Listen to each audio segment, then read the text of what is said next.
Hello and welcome to Roundtable, where we talk about the issues that matter to you and we get the answers from the experts. I'm Brandy Dickey, and on today's show we will be talking about the Department of Aging and Disabilities and some of the issues that surround our department. Today, joining us, we have Pamela Jordan, who is the Director of the Department of Aging and Disabilities. We also have Joelle Ridgway, who is the Chairman of the Commission on Disability Issues. And also joining us, we have Katie Collins-Erkey, who is the Executive Director for ARI, which is Accessible Resources for Independence. Thank you all for joining us today. Pam, could you tell us a little bit about the Department of Aging and Disabilities and what our department does? Well, thank you, Brandy. I would love to. The Department of Aging and Disabilities serves three major groups of individuals in the county. One would be adults that are 55 years of age and older, adults 18 and older with a disability, and caregivers. So the Department of Aging and Disabilities finds its roots in the Older Americans Act, which is, by the way, 50 years old this year. And we are mandated to do many things by the Older Americans Act that help people of all means stay in the community. One of the main things we want to do as far as older adults is concerned and people with disabilities is help them stay in their homes in the least restrictive environment. We do not want people to a nursing home would be a place of last resort in our world. That we try to put resources into the home and keep people safe within the community. Great. And we do, as the Department of Aging and Disabilities, we receive a lot of inquiries from or about the Americans with Disabilities Act. And can you tell us what some of those requirements are? Well, sure. So our department is also driven by another federal act, which is the Americans with Disability Act.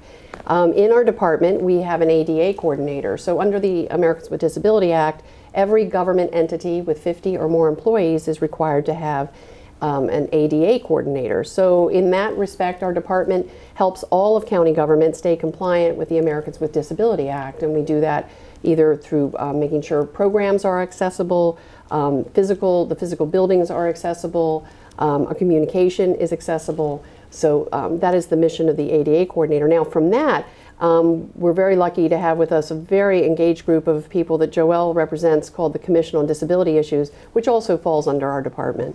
And we'll talk to Joelle in just a few minutes. Sure. I just want to talk about the baby boomer generation is getting older and growing every day. And what is that going to mean for our county and the programs that we provide to them? Well, let me tell you, if you were born before 1964, you're pretty savvy, and you're going to be looking at our department for a lot of resources. And again, I can't stress enough that our department serves people of all means. So we're going to be looking in the next 15 years to having this population double.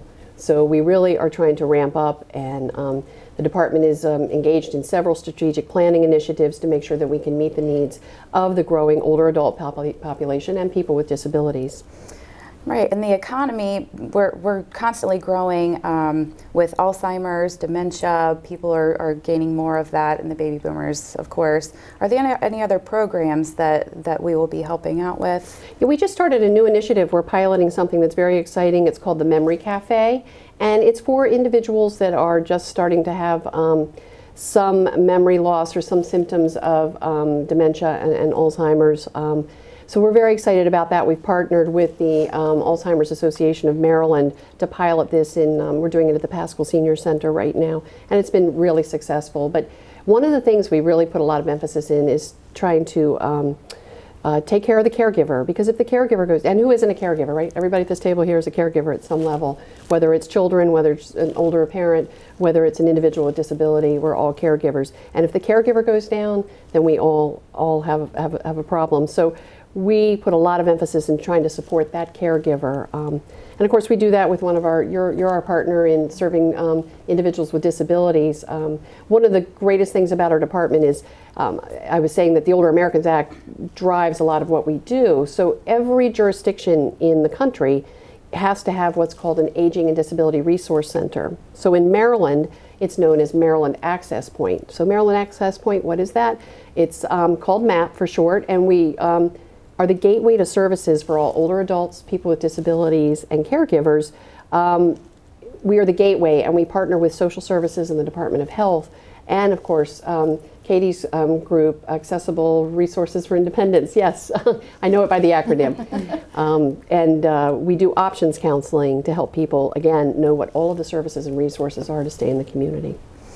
And to go along with that, we do have the Commission on Disability Issues to help out with the Department of Aging and Disabilities. Oh my gosh, they're fabulous. They do so much. Can you tell us why it was formed and how it relates to the Department of Disabilities? Exactly. So the Americans, it's a lot. It's a year full of anniversaries, right, Joelle? So Americans with Disability Act is 25 years old, and the Commission celebrated its 20th anniversary just this year. So you do a lot of fabulous things. You make recommendations. Of course, every October is National Disability Awareness, Employment Awareness Month.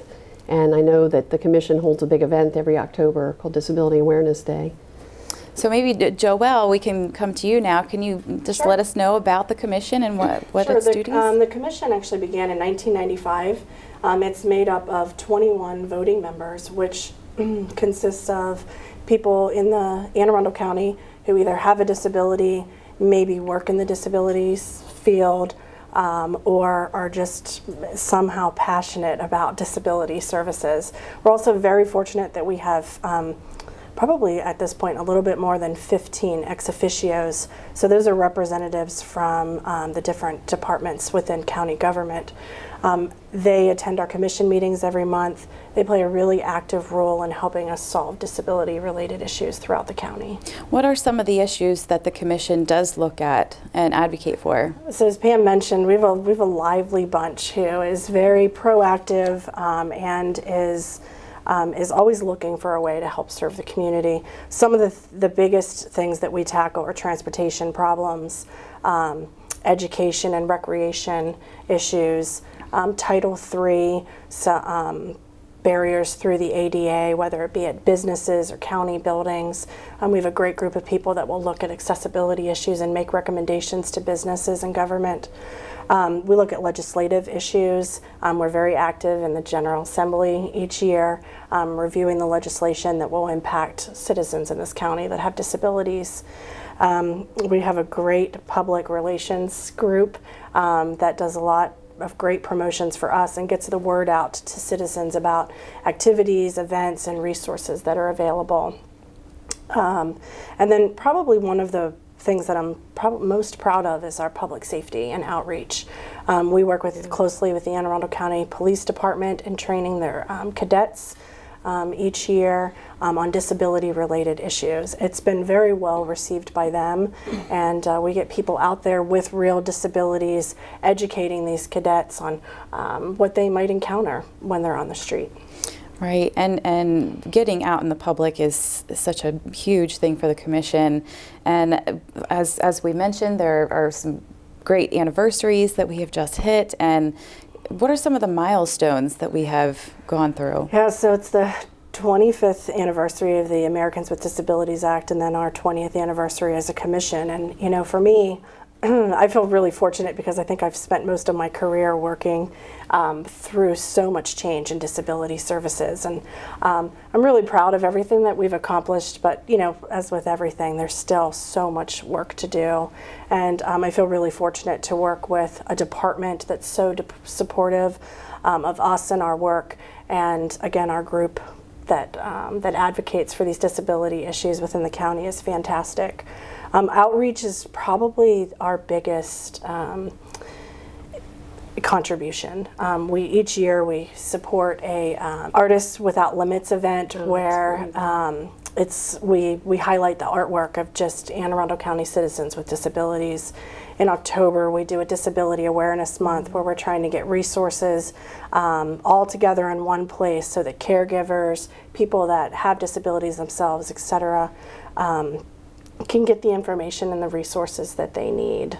I think one of the nicest things about that too is that we recognize the business community and individuals who have made a contribution, have gone above and beyond to either reduce or eliminate barriers, physical barriers in their business, or they hire people with disabilities.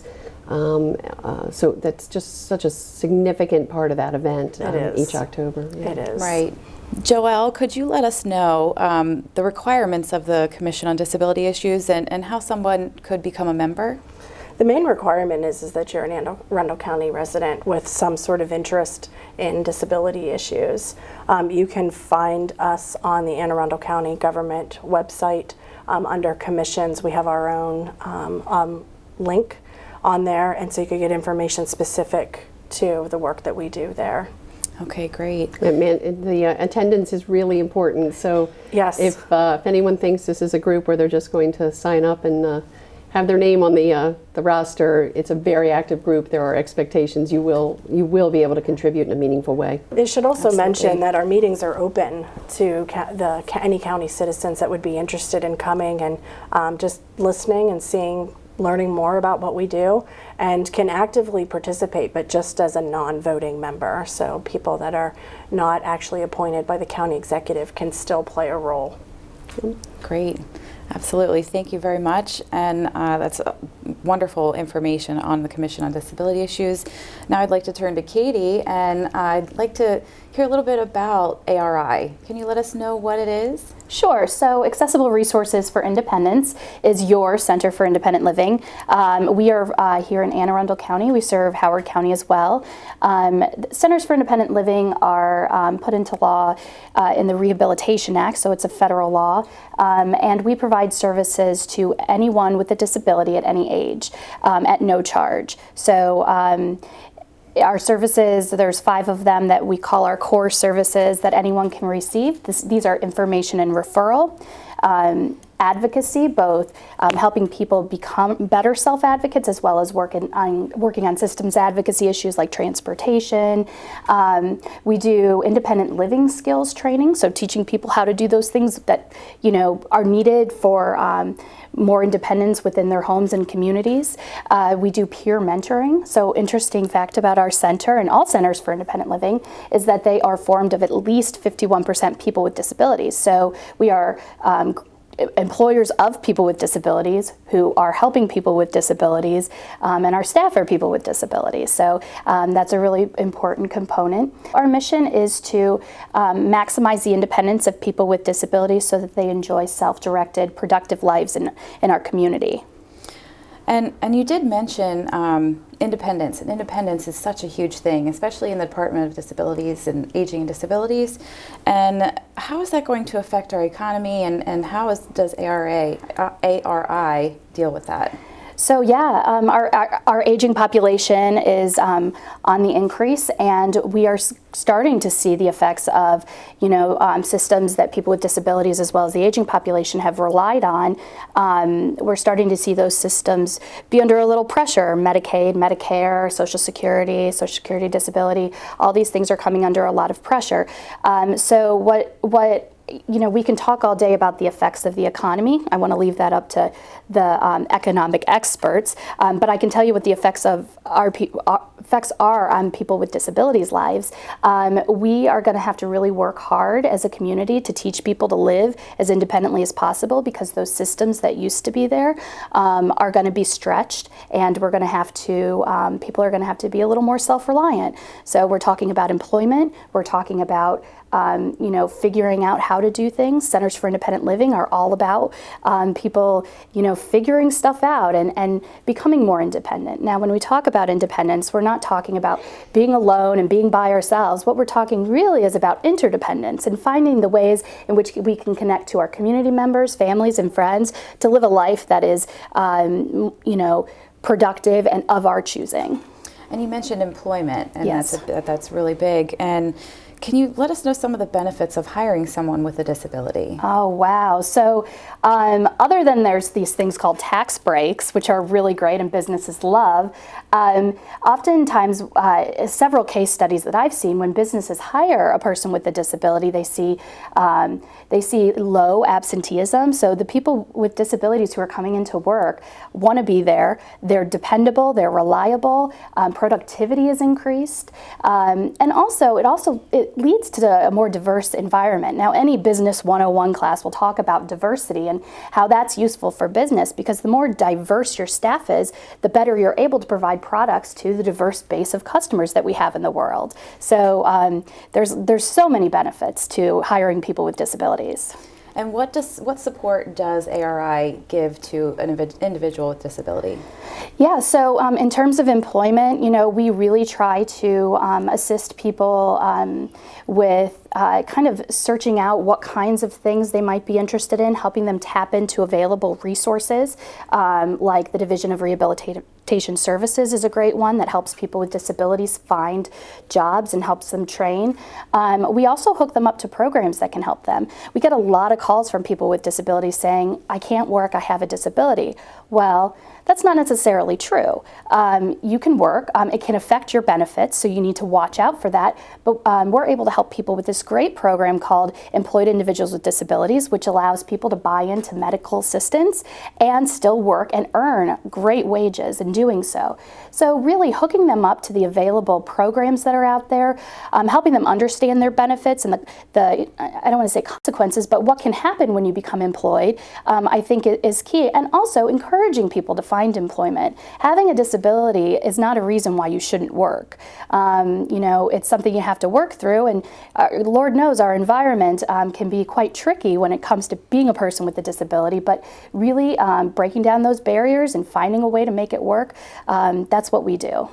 Good. And if anybody's interested in your service, how would they contact you? Well, we have a wonderful website. Our address is www.arinow.org, so that's ARI Now. We also are reachable by phone. Our main line is 410-636-2274. Our website you can send us an email from as well, or give us a call. We're accessible in several different formats. Great. So Pam, these are really great individuals that we have today, and talking about the subjects that we are. And is there any advice that you could give to anybody in our county that would need some type of help? Well, what I would recommend is, we talked about earlier how every state has an Aging and Disability Resource Center model. In Maryland, it's called the Maryland Access Point. So what I would encourage anybody to do, and again, we serve people of all means, we have programs for everybody in our department, but is to visit our customer service center at 2666 Riva Road. We have kiosks in there. We have trained options counselor. Katie and her staff are our partners. You're there 2 days a week, I think. 2 days a week, yeah. To counsel individuals on all the things you just heard Katie talking about. So we have, I would encourage you to come into our resource center, into our customer service area. If you want to self-direct, we have some fabulous kiosks where you can start your own work or start doing some options counseling with us. I can't emphasize enough that how important it is to plan ahead, plan your future. Don't depend on your children to plan your future. Don't wait till you're in a situation where somebody else has to plan your future. Come in and get resources from our department now, and from the Commission on Disability Issues. I mean, we are just a fabulous team here, ready to support the community that we serve. Great. Joelle, do you have any advice for our viewers? I would just echo what Pam says. I think that this county is rich in resources. I know that sometimes resources are difficult for people to find and locate. I think in general, as a system, we're trying to centralize those with Maryland Access Point, and now this great this customer service center that's going to be available to people. So it's kind of one-stop shopping, because people with disabilities often have various issues, and trying to navigate our system has been a huge barrier for people. So I think that how we've kind of streamlined how people can get access to services is really great, and you can find most of it just through the Department of Aging and Disabilities, and get most of the rest of our information and disability services in Anne Arundel County. Pam, someone with a hearing loss or impaired vision, how would they access our department? There's a couple ways you could do it. So we use the Maryland Relay service. So if you are deaf or hard of hearing, you can access us through the Maryland Relay service, 711. 100% of the people in the Department of Aging and Disabilities have been trained on Maryland Relay, so they are quite proficient at how to manage a call if it comes in.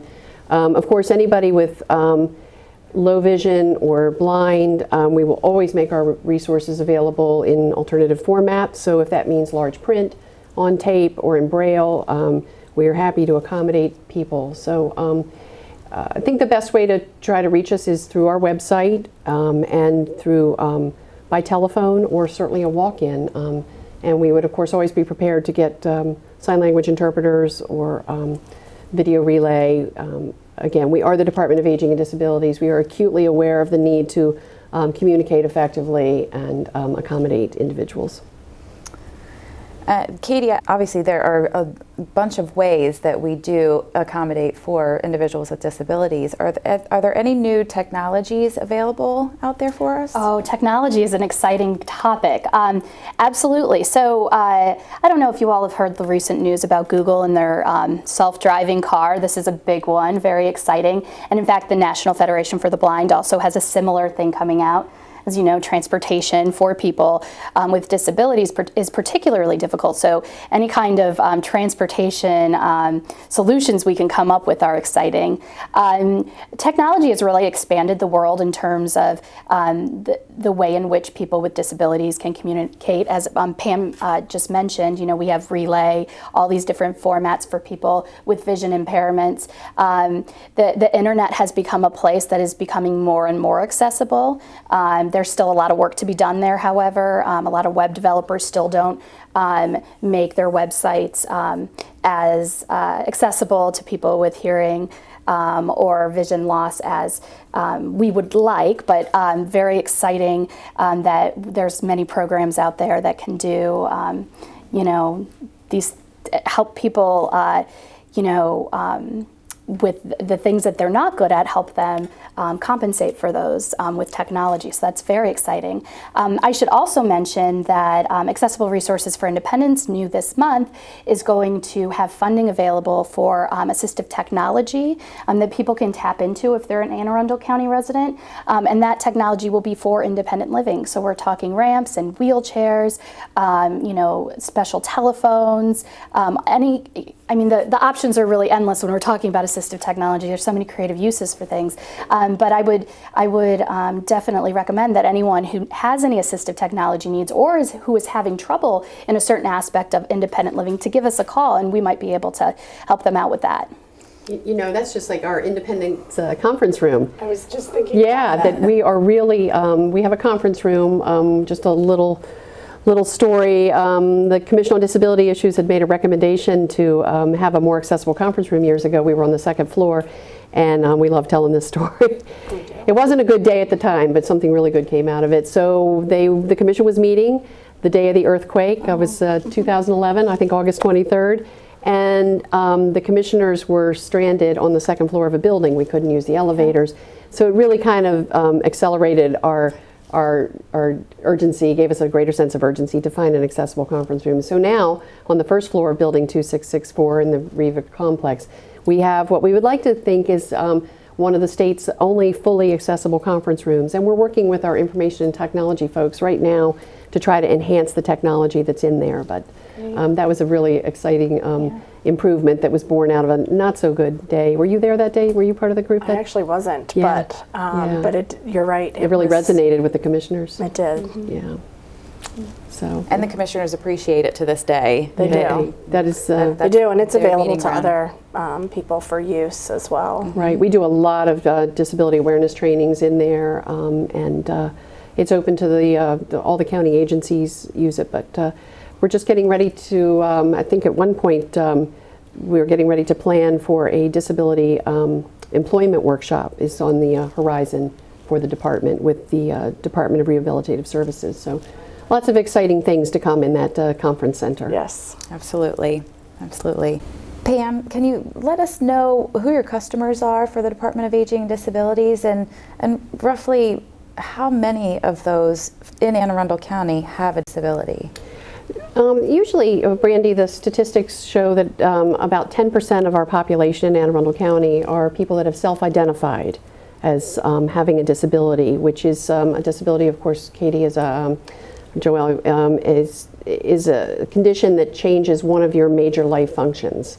So whether it's your speech, your vision, your mobility, so about 10% of the population. And you know, we see people that come to the Maryland Access Point Customer Service Center that have physical disabilities, loss of vision, people that are deaf or hard of hearing, But I'll tell you, one of the biggest trends, and maybe you see this in your areas too, is the mental health. We have had a rising trend of individuals that present in our department with mental health, and often in a crisis situation. You know, it's a mental health condition paired with lack of housing, and we work very hard. While we're not a department that provides emergency services, we often find ourselves responding to emergency situations. So I would say one of the biggest trends with our department right now is the mental health piece. I don't know what you're seeing in your, if it's similar, but yeah, we do work with a lot of people who have psychiatric disabilities, and again, the homeless population is something else that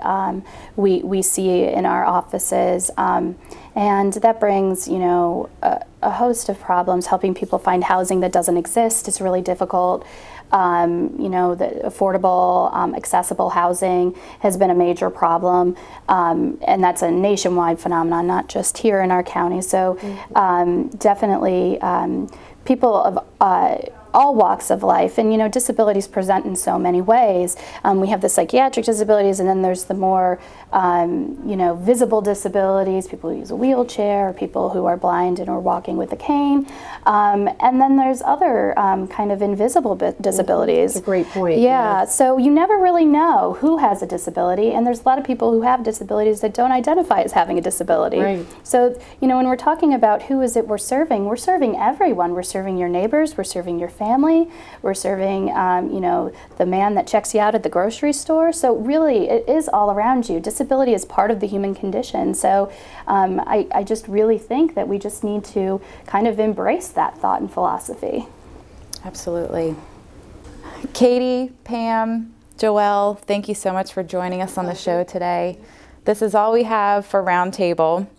If you are interested, please stay tuned for this special information from Maryland Access Point, and we'll see you next time on Roundtable. Figuring out what kind of help we need is sometimes like finding the missing piece of a puzzle. It can be hard to even know where to begin to look. Sometimes our seniors and caregivers find themselves alone and in need of help or services, but they may not know how to find them. Many times, family members or friends find themselves taking on the role of a caregiver. Many caregivers are also part of the sandwich generation. They are working outside of the home and caring for elderly parents and young children as well. If you are caring for an elderly person or an adult with disabilities, it can be hard to take time to look for and to find help. After all, where would you even begin to look? Here in Anne Arundel County, Maryland, the Department of Aging and Disabilities can help. Did you know we offer resources and services like Alzheimer's and dementia training, transportation services, caregiver financial assistance, and many more? Call our Maryland Access Point staff at 410-222-4257 to connect with Anne Arundel County's Department of Aging and Disabilities programs. You can also access us at www.aacounty.org/aging. And don't forget to like us on Facebook. Search for Arundel Seniors.